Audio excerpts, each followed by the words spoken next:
I'm on mute. I've just promoted you as a panelist, Peter. Hello, Zoe. Hello, Martin. You're nice and early, which is fabulous. G'day. Fabulous. I can see you and hear you. This is a good start. Well done. Hello. Hi, Zoe. Hi, Vanessa. So I've opened it up early, so people will drop in the next couple of minutes. We've also got Martin, who's joined us early, which is fabulous. Here's Brook. So I'll promote Brook as a panelist. I've learned so much about Zoom this morning. Yeah. Your skills will be highly sought after then.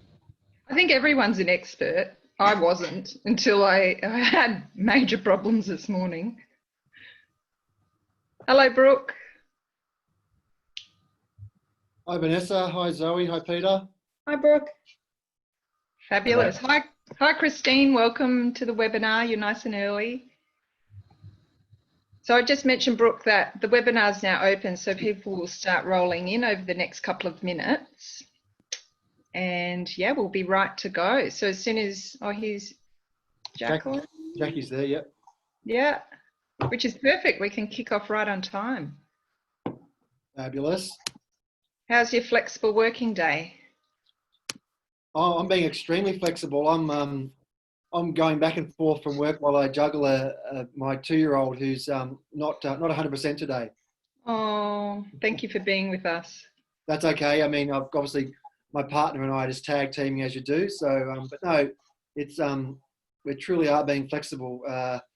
You know, sometimes by necessity, not by desire or design. Yeah, not by choice. Hello, Jacqueline. Hello, how are you? Fabulous.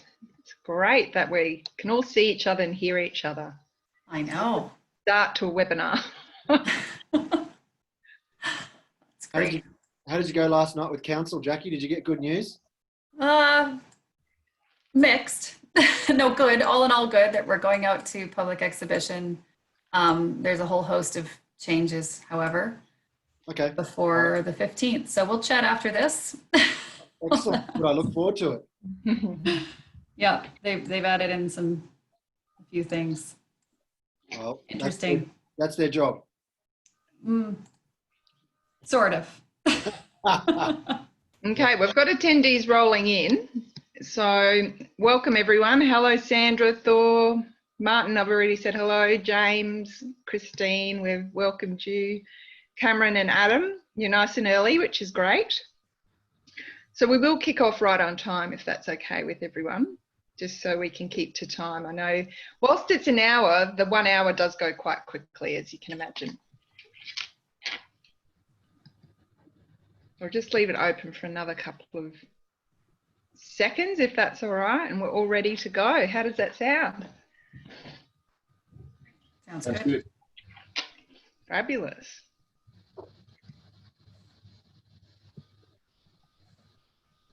All right.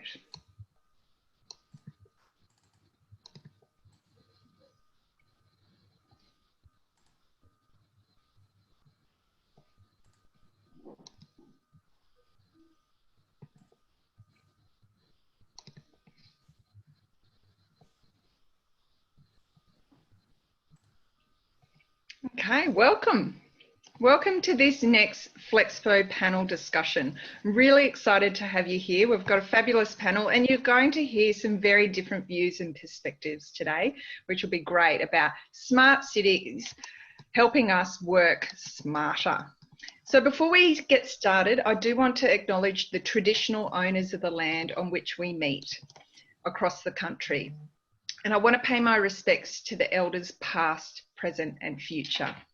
So today we've got this fabulous panel, like I mentioned, and I'll let them introduce themselves in a minute. But, you know, firstly, we've got Jacqueline, Business Economic and Development Manager. Oops, my chat box has just popped up, so I couldn't read it. At Central Coast Council. We've also got Peter, Director of City Innovation at City of Hobart. We've got Zoe, Coordinator of Economic Development and Smart Cities at Maribyrnong City Council. Did I pronounce that right? Maribyrnong. It's a Maribyrnong. and Brook Dixon, Managing Director of Delos Delta. So welcome to our fabulous panel and thank you for joining us. If you've got a device, a spare device, I'd ask that you get it now because this will be an interactive conversation. And we're going to kick off by asking you to jump on menti.com and type in the code 322965. We'd love to hear what hat you're wearing today. So why have you joined this webinar? Is it from a leader perspective, manager, HR professional, employee, or other? So I'll just give you a minute to share with us. And then we'll get started. And what I'll do is I'll get the panel to introduce themselves in just a moment. So it's menti.com. And the code is 322965. And I recognise that not everybody on this webinar will use Menti. So down the bottom right-hand corner, we'll say how many people have responded to each of the live polling questions. And whilst we had over 50 people responding to this webinar, I don't expect that we will get that many responses. Look at this, is a pretty even split. With the predominance being leaders and managers. So that helps us really reframe, or frame, if you like, our messaging today. And if you're in the other category, drop us a note in the chat. We'd love to hear what your hat is that you're wearing today. Now, the next question that we'd love to ask and get your thoughts on is, I live in a smart city or region. Yes, absolutely. No, unfortunately not. Or perhaps you have no clue. If you can jump on to menti.com and share with us your reflection on here.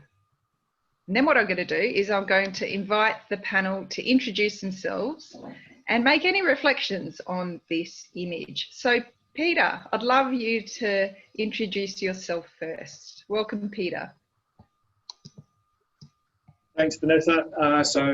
Peter Carr, I'm the Director of City Innovation down here in Hobart, Tasmania. So we're a couple of years into our smart city journey. I started late here in 2017 and we spent about the first 15 months in public consultation with the community to really get, to try to get their feedback about what they thought a smart city was and what it is that they wanted. And we came up with a couple of really interesting insights. They didn't want us to build a Singapore in the south.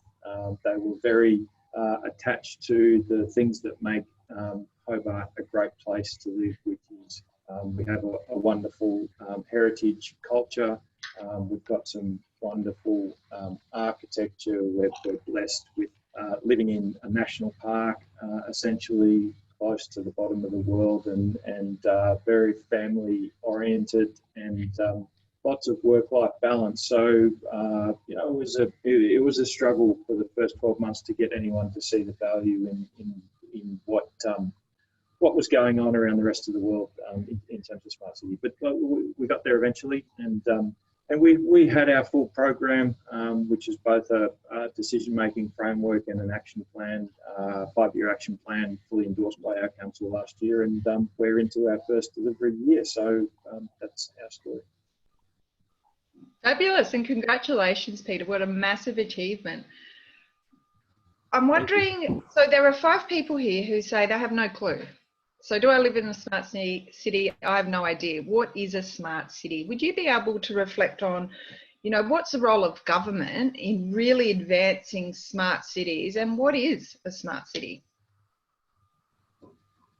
Well, for us, I mean, this is where it became really, a tricky conversation for us to have with the community. When you talk about smart cities, or when everybody talks about smart cities, it's almost inevitable that the first word that pops into the back of your head is technology or something like that. And one of the interesting findings that we had through the public consultation process was this recognition that technology and humans have sort of been locked together for 40 or 50,000 years, and the wheel was technology, fire was technology, a tea towel or a dishwasher is technology. And so it was sort of, rethinking this concept of technology not being IT necessarily, but how humans are innately innovative, and how we look to find new ways of looking at things to sort of help help us get on in life. So that's really the practical approach we've taken to our Smart City program. But there is a key part of it which says, we are essentially looking at all the assets that we are custodians of across our city. So, roads are a big one, buildings, parks, our lighting infrastructure, all those sorts of things. And what we're essentially trying to do is to get them to talk to us and those assets by, attaching things to them or trying to get a better understanding of what they're doing so that we can make better investments and either improve the number of services that we're offering to the community, or to save some money and put them towards other things that might have nothing to do with being a smart city. Fabulous. Thank you. And lovely to have you here on this panel today, Peter.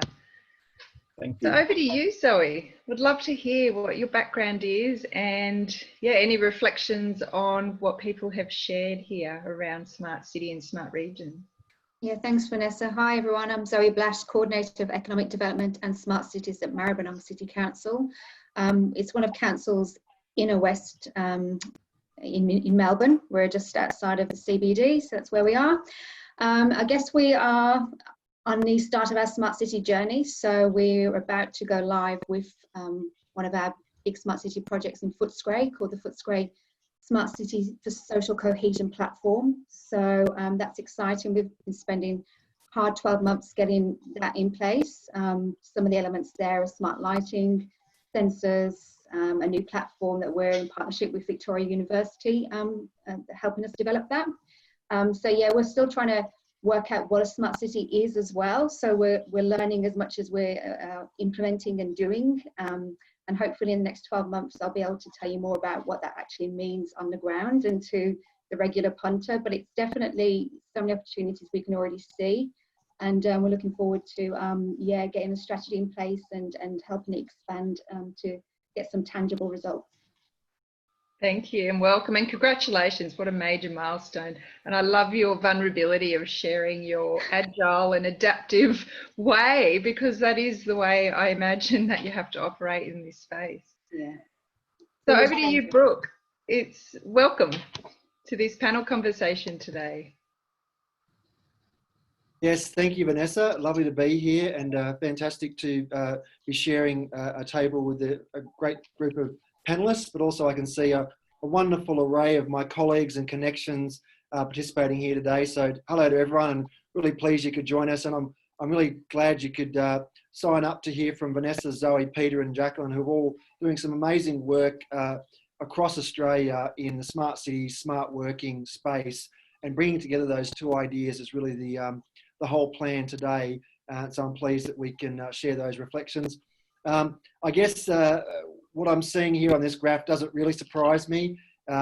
Probably Australia is still at the starting point of our smart city journey. We're certainly lagging behind Europe and North America and Asia. But of course, cities such as Maribyrnong, Hobart, Central Coast, of course, they've launched their smart city program and their strategies. They're making good progress.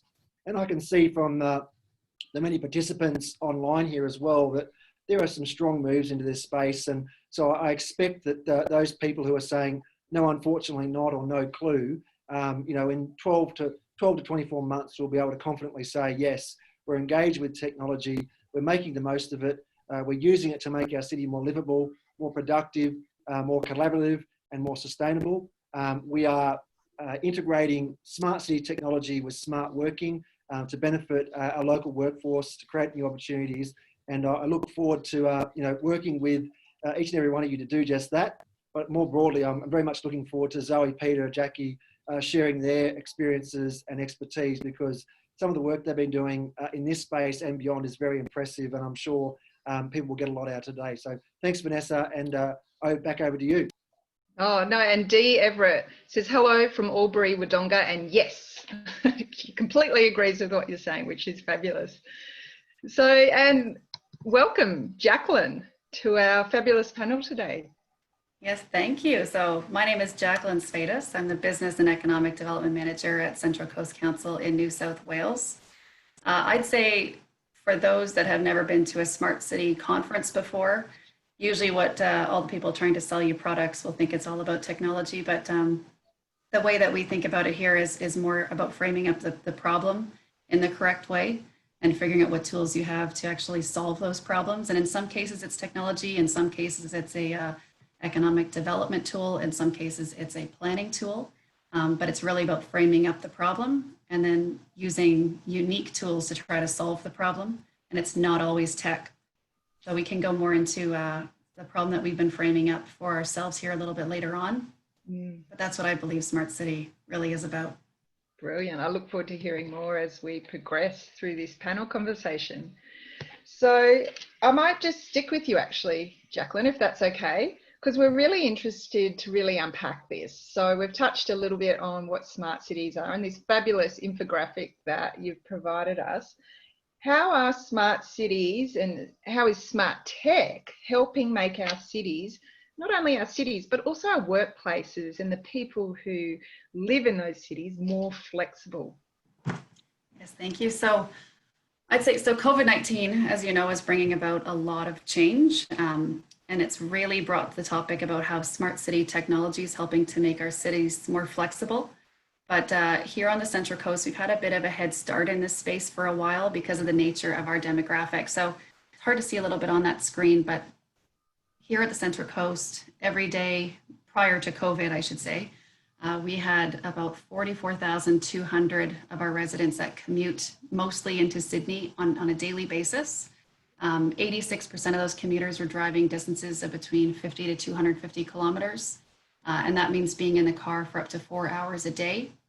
And that, of course, that puts strain on the family life, our local economy. There's unbelievable impacts on our economy, the environment, community impacts. And what we did is we studied up those impacts in quite an interesting way. So we looked at basically through 4 lenses, as I like to say. So we have the environmental lens, the economic lens, the quality of life, the individual basis lens, and on the community. So my life is all, it's all economic development in my unit.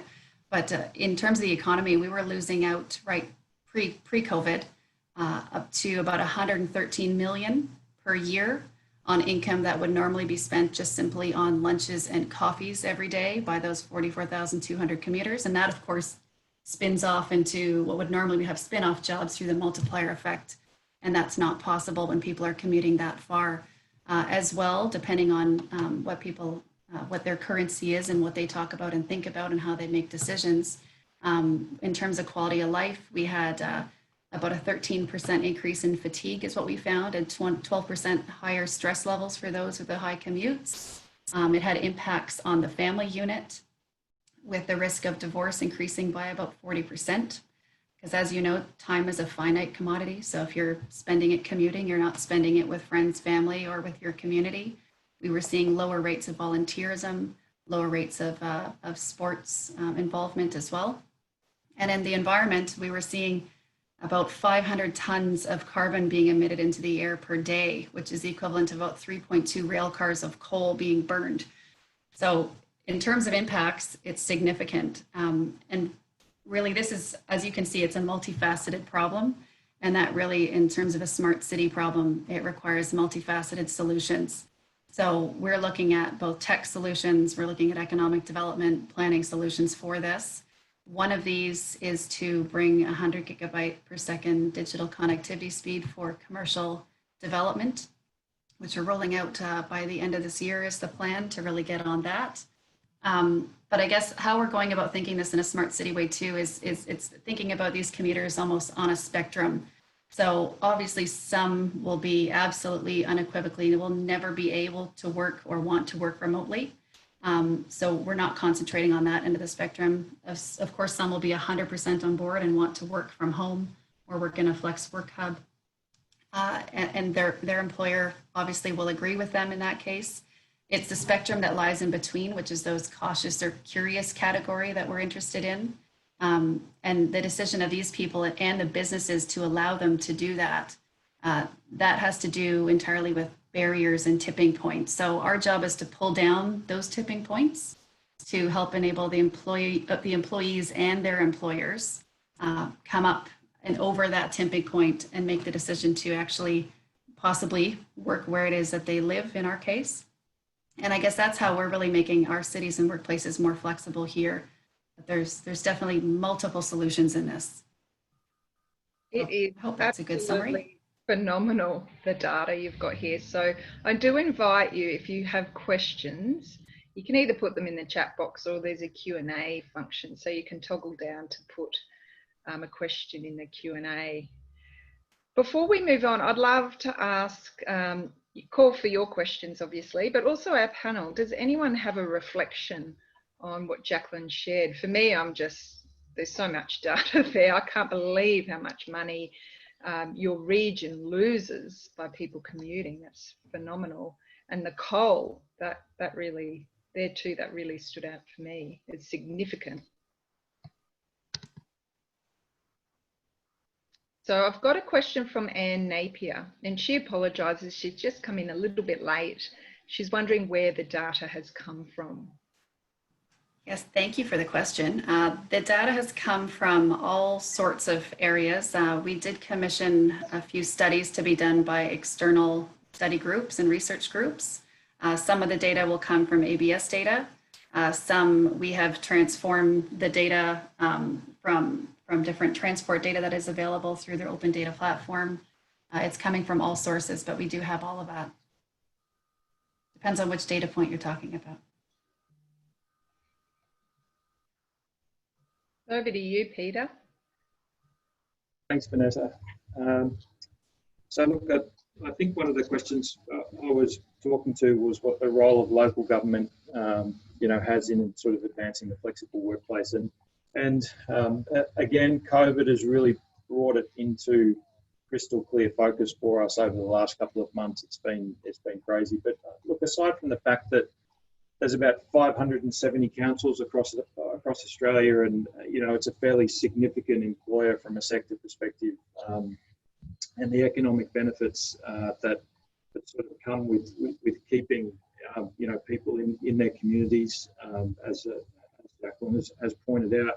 For us, I think if I talk to our specific journey, when it comes to that flexible workforce, it's important, I think, that we sort of talk about that there's benefits for both the organisation as an employer, and there's also benefits for the employees. And so, if I probably start with the employer side of things, for us it was a case of really being able to drive some great efficiencies as part of our digital transformation program. So, and that can be that can have some real cost benefits from as hideously boring things as renegotiating your Microsoft Enterprise licensing agreement, which you probably need to hire a university professor to help you through that process. But just sort of unshackling ourselves from our data center and putting our collaboration environments in the cloud was an 18-month journey for an organisation our size. So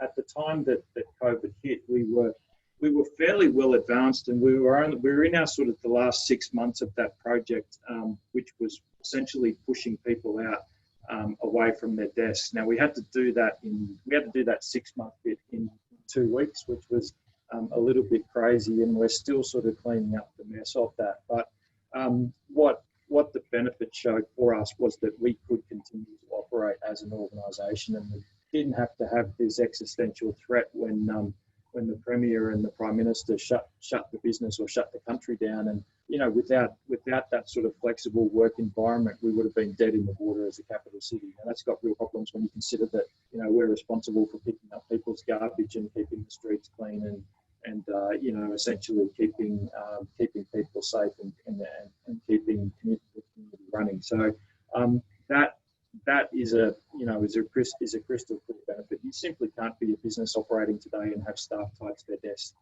because we just don't know what's around the corner. And if you have a look at I mean, COVID is just the latest in a series of about, I think, 6 or 8 things that have happened in the last 20 years, which, you know, and so when's the next thing coming? And that's not being fatalist. That's just sort of saying, you know, it's time that we are ready for that. So I guess the other thing, you know, from an employer perspective, we sort of went in glass half full or empty, depending on which way you want to look at it. And we were sort of aware that by moving to a flexible work environment, there would be some employees that would really embrace it and be highly productive, and we also figured there would be others that would, you know, essentially look to take advantage of the situation by not being in an office environment. But I have to tell you, that's one of the best, you know, surprises or pleasant surprises to come out of the COVID situation, where we sort of sent everybody home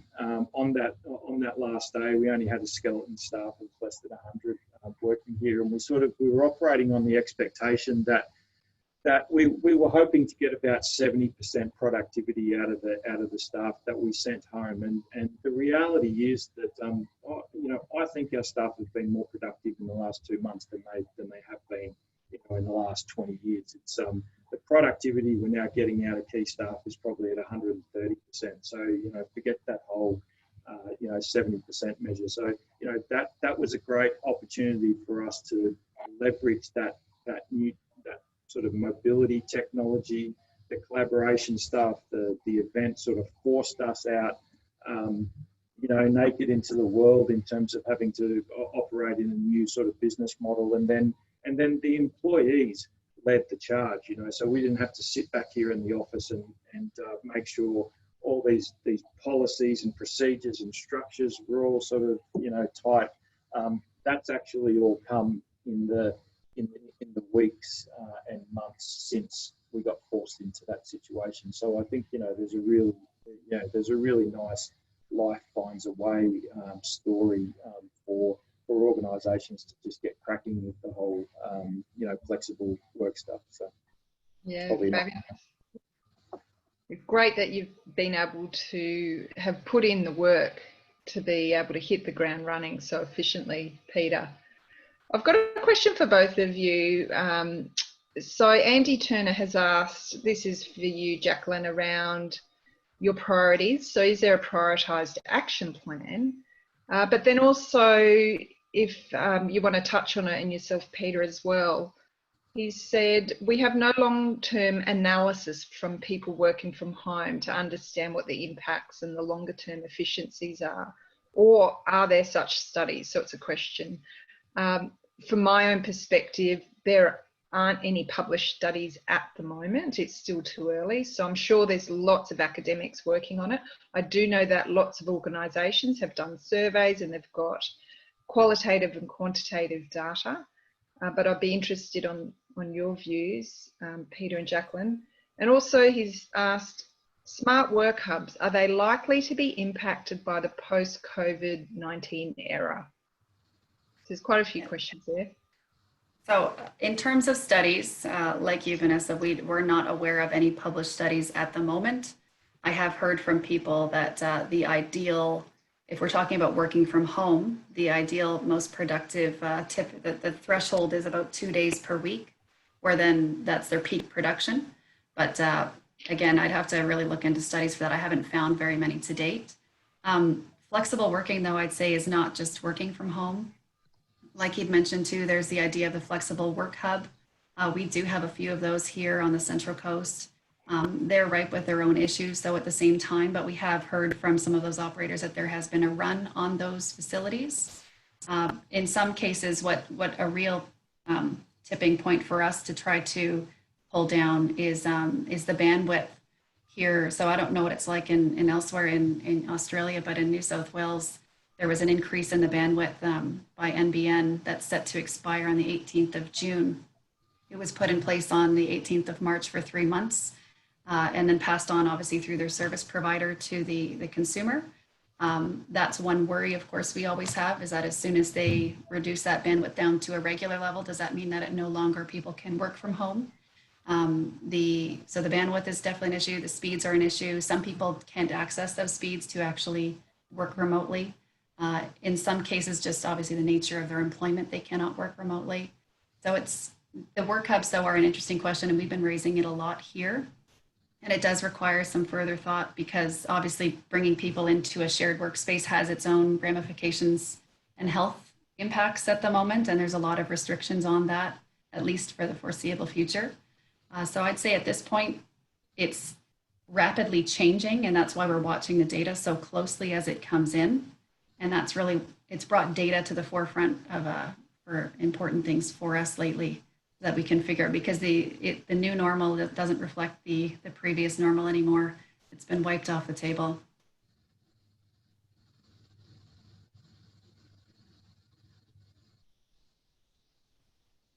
I think you're on mute there, Vanessa. Talking to myself. Over to you, Peter. I think, you know, just in, sorry, the first question about the, you know, the benchmarks. I think the benchmarks in terms of the flexible work, you know, work environment are interesting, but I don't think, you know, whatever, even though there is sort of very few studies out there, the whole flexible work environment has been something, you know, that I've certainly been involved in since the late 90s, having worked in the tech industry for most of my career. So it's not something that's new. So it's really interesting for me to sort of observe it sort of coming into the mainstream, which even that, I mean, that's been a slow burn for the last 10 years, you know, as we sort of moved to more, you know, accessible anywhere business applications and mobile devices and things like that. So I think, you know, the key thing about the benchmarks is when we did push everybody out really quickly, what was immediately noticeable was that we had no idea what they were doing. And so while they were in a corporate environment, you know, behind a firewall or on our corporate network, you know, we could basically see what someone was doing at a keystroke. And so what was required once we pushed everyone out through a VPN or through a Citrix environment was to basically rethink that whole monitoring of our employees. Now there's a duty of care there. There's not a big brother thing. It's really a case of you know people connecting onto any network they had available to come back into the organisation. And so one of the things we did that's been hugely beneficial over the last 5 weeks is we've implemented a whole bunch of flexible working or remote working monitoring, and there's probably about 25 key data points that we're actually monitoring largely through our 365 environment. And so that's just we're just using our standard Splunk environment, but that's been really beneficial for us. So I've got a question here before we move on. It says, Peter and others, so feel free if you want to add to Peter's commentary. Noting the increased productivity, how's the well-being of your people? Do you know if they're happy, engaged, productive, or if they're getting exhausted and burning out? Look, I'll start. Ours, for the most part, ours have been happy. Some people don't want to come back. So the 9th, so this Tuesday, just got yesterday, was the first day we were trying to bring people back because the Premier's sort of taken us back into level 2 restrictions from level 3, and we're actually getting pushback from you know, from staff, and but we're also getting questions about how we can sort of look to formalise this. So I think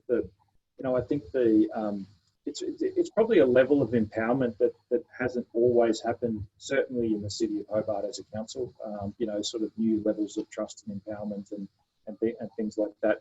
But one thing standing in our way around that, though, is the devices. And so, you know, while we've been a couple of years moving into the mobility space, we've sort of started with mobile phones. There's, you know, there's probably about 10 or 15% of the organisation who are in laptops.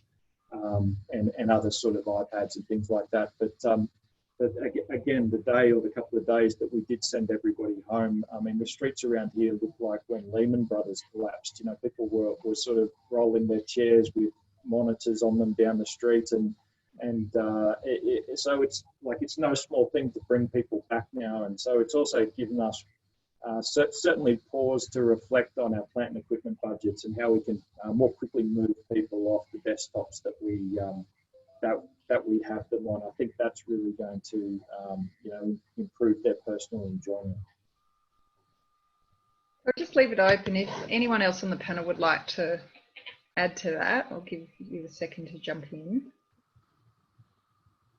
I can just add one thing is at the organization here at Central Coast Council, they have been doing surveys for the employees on about a fortnightly basis. And they are publishing the outcome of those surveys. And they appear to be that overall, everyone seems to rate themselves as being much more positive about their role and their productivity. But it seems to come down to more of a manager level is where that seems to be what's dividing the two. So overall, I'd say it has to do with the management of those employees for their individual managers is what seems to be the kicker on what's making them happy or more productive. And it's which is really a leadership question, really. And it's hard because so many have been thrown in the deep end without any support or training. And it's no one's fault. It was, this pandemic really came out of nowhere. Whereas for those organisations where they've really been working on it, they've got this program in place where they're training and uplifting that capability. It's no one's fault that we're in this situation. It's just this modern approach to flexibility has come so rapidly and we just weren't prepared for it. In many cases we were. All right, I'm going to move on to our next question for you. So we want to hear from you. What comes to mind when you hear the term smart cities working smarter? So given what you've learned from Jacqueline and Peter so far, before we jump into Brook and Zoe, we want to hear from you. What comes to mind? And again, you jump on menti.com, type in that code 322965, and you can share with us a couple of words there.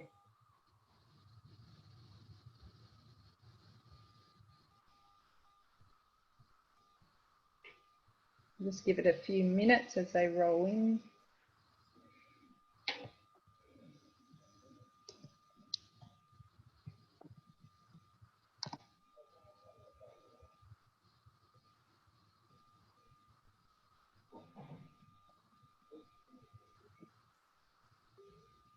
So what I'm going to do is just ask our fabulous panel if anyone has any reflections of what's coming up in this word cloud. So feel free to jump in and share your thoughts. I think there's a couple of beauties in there. I mean, data and resilience are certainly two words we've used a lot over the last couple of months, and it's allowed us, I think, this crisis has allowed us to think about some of these things differently and go back to the original definitions we had of smart cities and using technology and sensors and data. And, it's given us a new view on how to interpret a lot of the information we're getting out of our initiatives. So if you think about, sensors on barbecues in our parks, we might have previously used that to inform cleaning regimes or just to get an idea of activity in some of those public spaces for security reasons, but now we can sort of reflect on them and think, well, actually they're more measures of social and community cohesion. So they're almost like, it's a measure of gross domestic happiness in the city if people can actually gather around a barbecue after being locked inside for a couple of months. So if you think about those, whereas before we'd have them on toilets and parks and barbecues and stuff like that. It's really given us pause to say, well, what does it mean when we can encourage people to get together? So, that they're just some interesting changes, I think, in our view of the data. So fascinating, isn't it, what the opportunity is? Brook and Zoe, do you have any reflections you'd like to share on what's coming up here in this word cloud? And Jacqueline, of course, as well, please. Yeah, so efficiency and that adaptivity is what's popping out as well.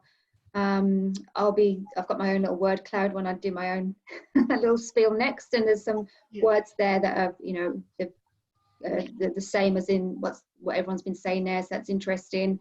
Connectivity, connecting communities, that connection is so important, whether it's digital or by other means,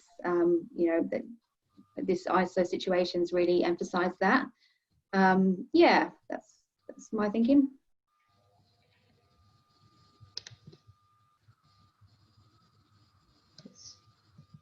Responses are still rolling in. Over to you, Brooke.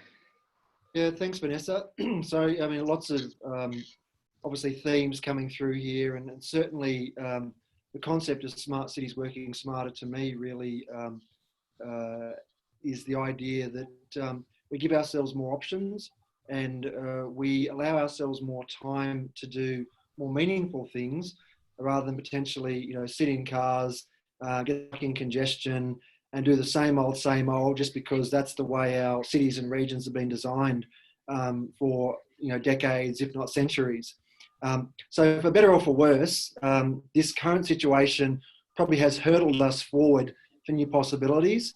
And I think that's really positive, you know, taking something good out of the bad. But also I'd like to think that potentially we could reflect on the possibilities that we often just push to the side because there's no burning platform. Wouldn't it be great if, you know, we could engage with risk, engage with transformation and reform, you know, without, you know, the building falling down on top of us or without the world crumbling around us? And I think that's a nice lesson for us to think about, whether we're in the private sector or in the government sector, to see how do we drive change, transformation, modernisation, better use of smart technology, more modern ways of working on a day-to-day basis without these external or extraneous forces forcing us in that direction. Fabulous. And just one more thought on this too. What I'm seeing in the Brook cloud is you've got a combination of both enablers and outcomes of smart cities type of projects. So, I mean, you're talking about data and technology that might have an outcome of better efficiency and flexibility and more options put in the hands back in the residents. Or you might have collaboration that leads to better decisions, the data that leads to better decisions. It's quite interesting, but I can see both on that whole spectrum. Yeah, that's such a good pickup. It's funny because we all see different things, don't we? And you're coming at it from a completely different perspective, which I love. All right, so thank you for that. What we're going to do now is I'm going to ask you, Zoe, to share with us some of the lessons that you've garnered from COVID, particularly about being flexible and agile in a crisis. Yeah, thanks, Vanessa. So first of all, what does it mean to be agile and flexible? Really, it's about being able to move quickly and easily so we can respond to opportunities and threats. And some of the words that are popping out there is things like being adaptive, resilient, responsive, efficient, really about embracing change and transformation. And many organisations and businesses have had to incorporate agility over the years to be better prepared to handle disruptive change anyway. You know, as we move into a more digital and globalised world, that's helped them to prepare for that. And when we talk about smart cities, we're really talking about agile cities to be better prepared and place for the fourth industrial revolution. But what COVID's done, so COVID-19 has been like a huge catalyst that has sped up the need for urgency and for more agile and flexible thinking and systems. But really it's about the agile mindset or the growth mindset. So we're in a huge period of uncertainty and both public and private sectors need to embrace this ongoing transformation. And I've highlighted two key areas there. That's in terms of customers' expectation, but also employee needs. So I'm just going to talk briefly about some examples that we've seen from the business community and also my workplace in local government. So that agile mindset really allows for those quick shifts so that businesses can innovate and adapt in a timely response. And we've seen this in various forms. You know, it's simple things like restaurants and cafes changing their menus and operations, businesses going online where they wouldn't normally trade. We had an example of one of our local maker spaces starting to 3D print PPE for healthcare workers. And this was right back in March, April, and that was in collaboration with some other businesses. So it really does enable businesses to rethink operations. And that's really important as we transition back into what's been called the new norm. In terms of the workplace, the importance of agile thinking and working has been so important. Transitioning to online to remote working. It's been a huge task, especially for us. We, aside from a few Citrix license, we weren't prepared to work off-site. That was a huge undertaking by the organisation. And local governments, they're traditionally not the most agile of sectors. So this has really brought it to the forefront of how responsive and important it is as we move forward.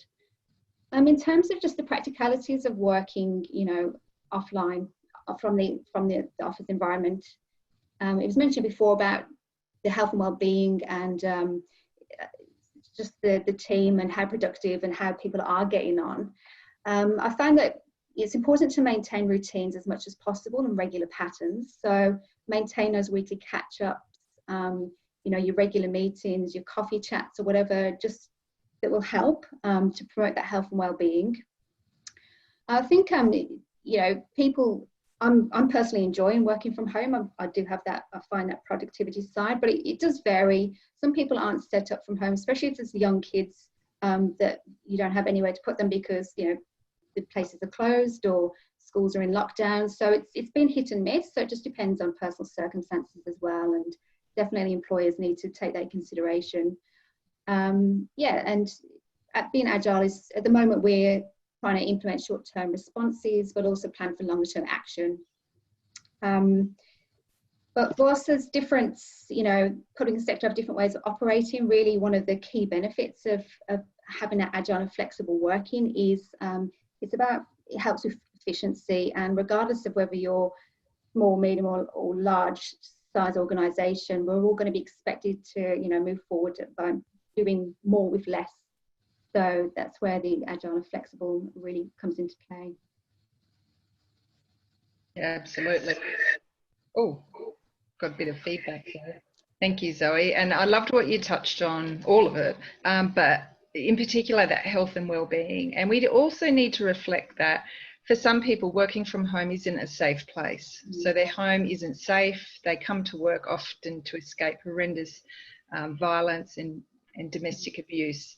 And I think by having those great touch points that both Peter and Zoe have spoken about with people, those surveys, connecting with them, that open communication, then that way we can support people in the best way possible. So we're going to move on and ask you again, so it's over to you, smart cities for the future of flexible work. We want to hear from you what you think is needed. So what do we need to move forward? So again, jump on menti.com, and if you put in the code 322965, and we will see the comments flashing up as they come. So leadership. That seems to be a big theme that I'm hearing today. And again, if you've got any questions, please drop them in the Q&A box or the chat box. That's right. I think one of the key things that we've learned, and certainly, you know, the guys running the IT department for us were really painfully aware of this. But I think for the rest of the world as well, COVID gave organisations like a real license to screw things up because everyone was in the same boat, and you know, and so we had a wonderful opportunity just to get on with it and do it, and then sort of clean up the mess afterwards. And I think there's a beautiful little lesson in that sometimes we can overthink things, or sometimes we can be overly critical of the mistakes. And you know, obviously, when it comes to, you know, corporate networks and things like that, we have to be super careful about cybersecurity and things like that. But you know, one of the key learnings for us was just to not overthink things and just get on with it because we had to. And so that back to the wall mentality, you know, is something that isn't you know, particularly prevalent in local government. And so it gave everyone an opportunity to experience something really new. I think, you know, leadership aside and technology aside and all those sorts of things, just having to do it, you know, having that choice taken away was a really great thing. Yeah, it pushed us past some of those myths and some of those excuses, if I could call them that. Absolutely. So we're hearing here technology's big, also data, culture, changing in attitudes, trusting your employees, better understanding of workplace health and safety implications. Someone's typed in the chat. Would anyone else like to make a comment from the panel before we move on? So Vanessa, I mean, I'm just about to speak shortly about some of the angles that I'd like to play here, but really there's a lot of in-ground policies, practices, institutions that militate against smart cities and smart workplaces and smart working practices. So that does require leadership from local government. I think it's always good because local government can influence up towards state and federal government, and local governments are much more nimble and agile and closer to their communities. So in many respects, the collaboration and confluences of a great range of local governments can drive some pretty serious and significant policy change across Australia. And I'd really like to keep highlighting that, not only that here today, but more generally. I know a lot of people will spend a lot of their time, lobbying state and federal government for some pretty significant reforms, when I would suggest that they probably should be spending more time with local government and getting them together as a collective, because their collective influence is very strong. And I believe that they can continue to play a very strong and leading role in this space, not only for smart cities, but for smart and flexible working as we move to the future. What a fabulous tip, Brooke. And, it's something that often, I'm sure many people I haven't thought of before in the past. So thank you for bringing that back to our attention. So it's over to you, Brooke. So we're keen to hear from your perspectives about how do we continue to innovate for smart cities and smart work. Yeah, thanks, Vanessa. So those of you who have heard my spiels before always know that I like to put up a slide with 10 things that we can do or should be thinking about. A couple of very tangible tricks and tips and steps to drive us forward. In this space, I think that ongoing commitment to smart cities and technology, to innovation and to more intelligent workforces and a modern economy are all critical. So a couple of points here that I'll highlight in this slide. If we're serious about creating more resilient economies, workforces and councils, then let's get a plan in place. Let's commit to action. I mean, I can point to Central Coast as an example. They are committed now to economic resilience and economic recovery, and they're putting a framework together. They're actually, getting something tangible to support their broader long-term economic development framework. And similarly, with Peter down in Hobart, they're committed to a smart and connected city. So they've got a strategy, they've got a plan, they've got the playbook, they've got the blueprint there, and they're putting the resources and the people behind it. So if we're going to get serious about smart workforces, smart cities, smart communities, smart regions, get your plan in place and commit to action.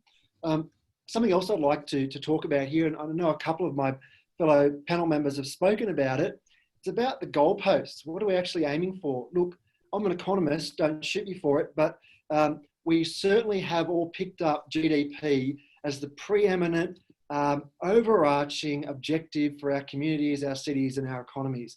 And it's just wrong. It was never meant to be a measure of welfare. It was never meant to be a measure of economic well-being. It is simply a useful and convenient proxy for a whole bunch of things. So if we're serious about creating smarter cities and smarter communities and smarter workforces, we've got to embrace new ways of measuring progress, whether it's the UN Sustainable Development Goals, whether we embrace the idea of well-being economies and economies for good and so forth. They need to be part of the dialogue. They need to be part of our performance framework, and we've got to stop this GDP fetish.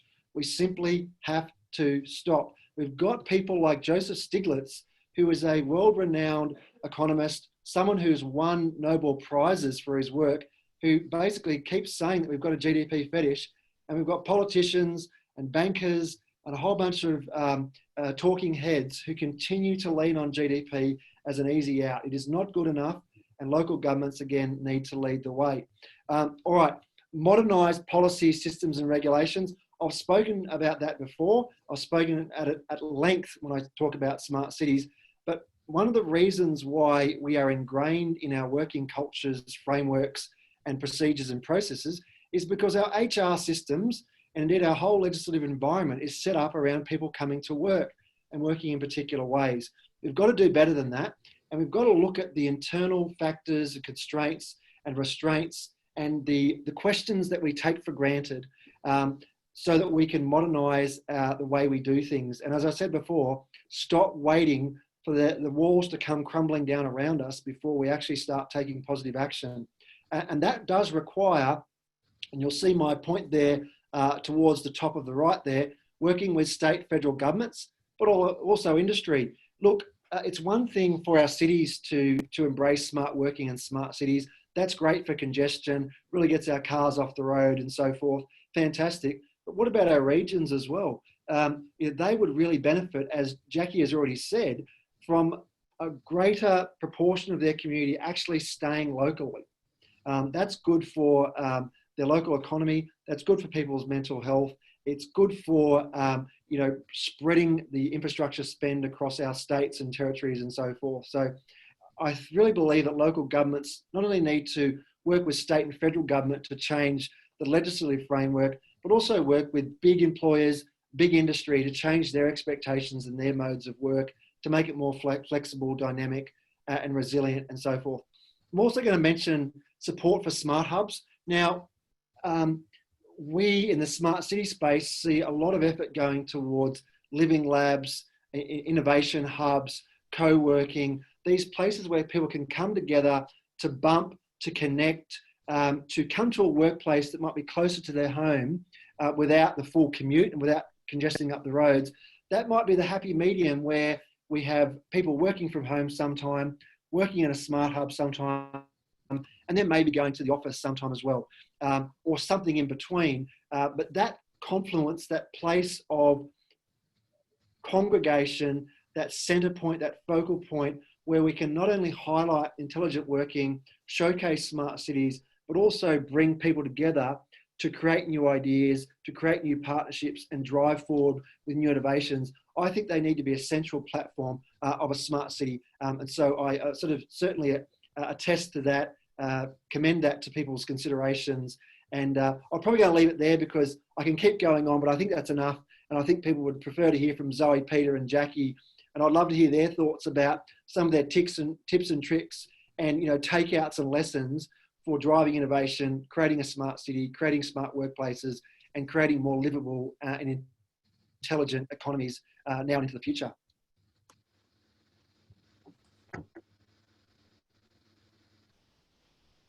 You're on mute there, Vanessa. As usual. I had to put on mute because someone was opening and closing the door behind me. No one wants to hear that creaky door. Andy, you've asked a question and I just need more clarification. I can't read that out. I don't understand what you're saying. So if you don't mind providing more context, that would be really useful. And if anyone else has a question, then please share. What we'd love to hear from you now is your reflections from today's conversation. And what I'll do is I'll invite everybody on the panel to provide their closing comment. And if it's okay, if questions come in, then I'll just ask them as they come in. Just to wrap up something that Brooke touched on, all of this has to do with giving people back the choice on how they go about their own day-to-day life. So it's the choice to work locally, to live locally, or to live in maybe a more regional area outside of a greater CBD. It's all about bringing back that choice to people. And I think that's what's the most important, whether we're talking about flex work hubs, working from home, getting those commuters off the road. It's choices. I quite like that. And that resonated with one of the words that was brought up in that word bubble image that you had. Fabulous. Thank you, Jacqueline. Who'd like to go next? I'll jump in. Look, I'm a firm believer in fail to plan and plan to fail. However, having just gone through the last couple of months, we sort of do need to rip up the rule book a little bit. If I think about it too deeply, then essentially we've run a capital city for the last 2 months of home internet and kitchen table shared with a bunch of primary school kids. That's the reality of it. So if we you know, I think there's a real lesson here that, you know, if we try to come up with policies and procedures that sort of lock us in to make sure we've figured out what the expense reimbursement is for, you know, internet usage at home for days you want to work, or you want, you know, all that kind of stuff, or when you're out and about, we're just going to tie ourselves up in knots. And so, you know, there is a little bit of bravery here, which just says, if you get on with it and, you know, you're fairly agile at cleaning up your own mess, then you're gonna be, you know, miles in front of everyone else, and everyone else will actually want to be where you are making mistakes. So, you know, innovation is about just finding solutions to problems using new ways of thinking and stuff. So that's what this opportunity is. Great, thank you, Peter. Over to you, Zoe. Yeah, I think it just highlights that this is like such a huge opportunity to be bold and brave. You know, someone just mentioned rip up the rule book. That's exactly right, but it's also going to require that strong leadership. And I appreciated Brook's sort of deeper dive insight into, let's get into the mechanics and really have a look at the policies and the systems that we take for granted. You know, just because something has always been done that way, is that the case? Does it need to be done that way? So this is like a real opportunity to shake things up, and let's set the tone for how we want to move forward. Wonderful, thank you, Zoe. I've noticed a few comments here. One is the corner office in Sydney with the city views no longer seems to be as relevant as it once was, which is a very interesting point. Over to you, Brook. Yeah, thanks, Vanessa, and really appreciate the views of my colleagues and all the questions and the insights coming through on the panel through the Menti here. I just want to say that, you know, at the end of the day, digital disruption is here. Smart cities are upon us. The need and the imperative for smart working is here. Economic disruption and global shocks is here and will continue to be here. So let's stop waiting for the shocks and the disruptions to hit us. Let's get on the front foot instead of being on the back foot, and let's make sure that we are forthright and forward-looking and proactive in putting our plans and strategies in place, and then following through, engaging with risk, and being prepared for this. Because I can bet you that the councils that have done the best out of this situation, they really had put a little bit of thought into it before others. And I know that there were many councils who were weeks ahead of other councils and indeed, the state and federal governments were a disgrace in this space. I can assure you, living here in Canberra, they were out there telling all the private sector to work from home, and yet there were tens of thousands of public servants going in to the office, to ACT government and to the federal government. So local government and private sector are really leading the way. Digital disruption is here. So let's get on the front foot and let's get our plans and policies in place so we can continue to make hay when, not only when the sun shines, but also when it rains. So thanks, Vanessa, I really appreciate it. Thank you. And I think, you know, what I've really taken away today is so much, but smart cities are fabulous. They're the way of the future in this country, which is wonderful. And with regards to flexibility, it is about now that next stage. So how do you take that strategic focus? How do we make sure that it's not like a rubber band and we snap back to the way that things were, although I doubt that's largely the case? How do we provide leaders and managers with that support so they can build their confidence and that capability? So they're all different questions for different workplaces, and you know, you've learnt so much of practical tips. So I do thank you, Peter, Zoe, Brook and Jacqueline, for sharing what's been happening within your workplaces. Thank you. Thanks all. Thank you. Thanks, Vanessa. Thanks for being a great host. Oh, it all worked. Oh, we've got a question, I think. Or maybe it's a thank you. No, it's a thank you from Nicole Moore. Thank you, Nicole. Bye, everyone. Thanks, everyone. Bye. Take care.